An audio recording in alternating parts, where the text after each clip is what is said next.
books and grabbing gold men by their sacks t-shirts over there. But I'm going to finish off with this, because I wrote this poem many, many years ago.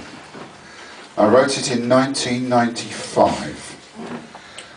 And it was kind of, when I wrote it, it was a kind of reflecting on the way things were going at the time. And what was happening in the country. And I wrote it as a howl of rage against what the Tories were doing. And, well, I stopped doing it for quite a few years in between.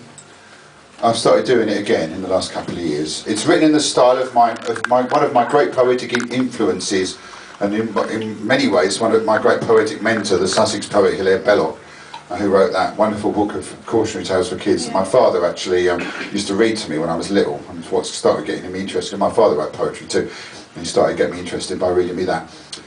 So this is in the style of Belloc. It's called Victoria Road, which is the name of the road that we live in Southwick, in West Sussex.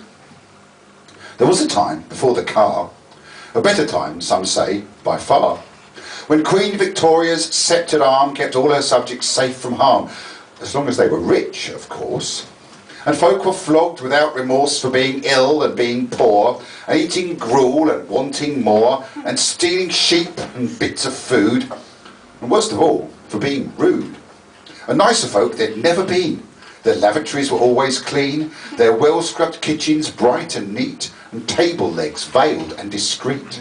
A people thrifty, kind, select, and most importantly, correct. I'm sure, dear listener, you will know that this was many years ago, and such a state pure and sublime bears no resemblance to our time, where impoliteness, sad to say, and indiscretion rule the day, along with sex and canine turds, and many different kinds of words which to the folk of former times would have been foul and heinous crimes. Now in the godless stinking pit in which we hapless folk all sit, enveloped in the hellish flames of crap TV and video games, there are some folk whose stated ways hark right back to these far-off days. 'Tis not the etiquette they seek to ape, neither the understated chic, but for Victoria Road they hanker, unfettered rule of boss and banker, market forces shorn of care, the iron fist of laissez-faire. They start their plan in earliest school, where endless testing is the rule, subservience a hallowed grail, and creativity past the pale. Their aim in this is very clear. By means of ignorance and fear, they seem to turn the mass of souls into a race of hapless proles, incapable of sovereign thought, obsessed with adverts, what they've bought, celebrities, and royal poo. The drones in Milton Friedman's zoo. Hence their curriculum so bland, which no decent teacher can stand. Hence admonition long and stern, that what you are is what you earn. Hence too distrust of roaming minds, creative thinkers of all kinds, called chattering classes, and thus scorned. O Albion, you have been warned. Victoria Road is looming fast, the die is very nearly cast, unthinkables are coming true, yes every day a new one too, received not with a howl of rage, but acquiescence on the page and on the street. Our trusted friends now look to very different ends. The Guardian, a sycophant of power, emasculated, headless ant. The BBC moans on its knees, undone by Tory appointees, and now a national anaesthetic. Its dissident protest pathetic. The TUC, a satellite dish, a vacant stare, a long dead fish. A nation's rebels on a hike to chat shows, adverts and the like.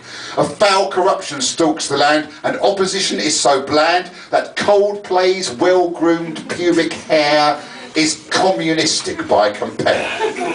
And worse to come, as Cameron cites the poor, the sick, now parasites, and soon the workhouse, spiv scum power, banana Britain's darkest hour, a slavering, slobbering, pig dog press, laps up, laughs off each new excess, a token slap them back for more, a nation rotten to the core. I'll rage until my rage takes fire against each corrupt and bloated liar. I will not cease from mental fight. I spit upon their heartless riot. I vomit on the twisted code that takes us down Victoria Road. Thanks for listening. See you later.